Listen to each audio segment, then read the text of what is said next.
President Obama and House Speaker John Boehner met privately today to discuss that fiscal cliff. Just 23 days remain before that cliff could plunge several American families into even tougher times. Here in Wisconsin, local leaders are weighing in on what can be done to avoid falling over the edge.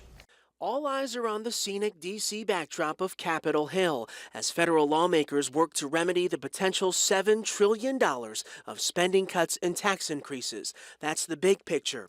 Madison Mayor Paul Soglin is reminding folks to look at it from a local perspective as well. My only advice is this: do not panic, do not make concessions that will hurt the economy. Soglin says the fiscal cliff could create a deepening recession if lawmakers don't save programs crucial to the city. It would also be a real drain in regards to the programming we have here, where with what limited federal resources we have, there's such important programs as our public transit system and our desire to go to bus rapid transit. A lot of times in our states, these decisions get made at crunch time, and hopefully the same will happen here. Keeping state interests in mind, Governor Scott Walker spent time at the White House with governors from both sides of the aisle.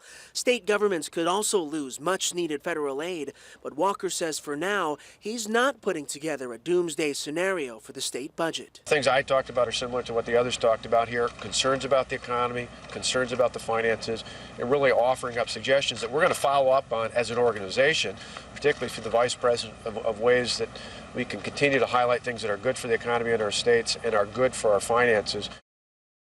Now, Governor Walker has until February to outline his budget. Those federal cuts, if no deal is reached, would start January. The Nonpartisan Tax Policy Institute estimates middle-income taxpayers would see taxes go up about $2,000.